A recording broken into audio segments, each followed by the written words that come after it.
with Mike Pyle, and he will be taking on John Hathaway on October 16th at UFC 120 in London, in his hometown.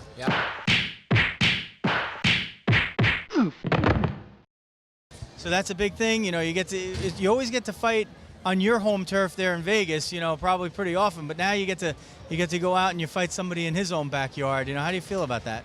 It doesn't make a difference to me. I'm going to bring the fight to him no matter where we're at, whose hometown it is, whatever. I'm going to come out with a win, so it doesn't matter where I'm at. Now, you're a guy that really gets exciting fights in there, and especially in the third round. I mean, you never know what's going to happen with Mike Pyle.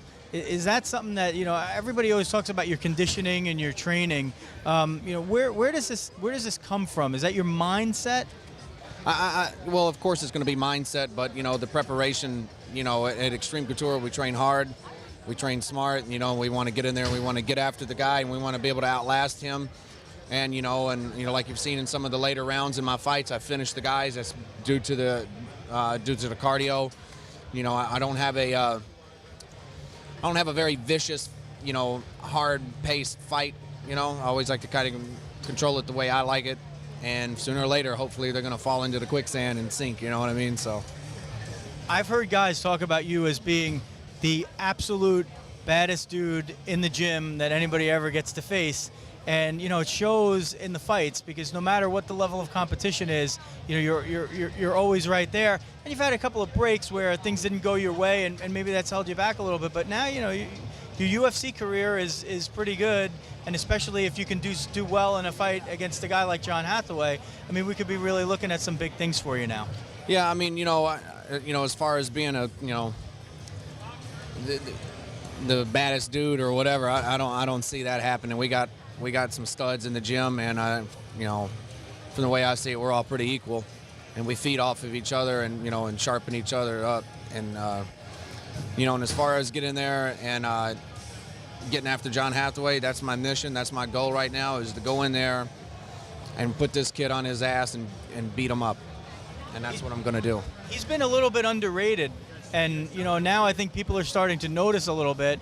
And you know, you're a guy that's flown under the radar a lot as well. Do you find any psychological advantage in there for you? A guy like you who's been around a lot longer? I wouldn't say psychological, but I would say, you know, just the experience that I have. You know, my first fight was in 1998. I think he probably was doing homework at that time, you know, or maybe playing tag outside in the backyard with his little buddies when he was 10. And so I'm a vet. I've fought some studs in the game, and I've beat some studs in the game, so I think maybe that's going to bring, you know, a lot to the table, and hopefully, you know, hopefully I'm going to get in there and, no, ain't no hope to it. I am going to get in there. I'm going to give it to him. England is not going to like me when I leave there. Trust me. They are not going to like me at all. Where did the whole quicksand thing come from? Just some stuff that generated in the gym, you know, off, you know, movies here and there or whatever. Just, you know, you fall in quicksand, and, you know, the harder you fight, the quicker you sink, and this and that. And there's just kind of, some of the guys would struggle real hard in jiu-jitsu to get me, and the more they'd struggle, they would end up getting choked or whatever. So everybody kind of just dubbed me as quicksand, so it stuck. A pile of quicksand. That's Mike Pyle. Check him out, UFC 120 against John Hathaway, October 16th in London, England. For MMA Diehards, this is Joe Rizzo.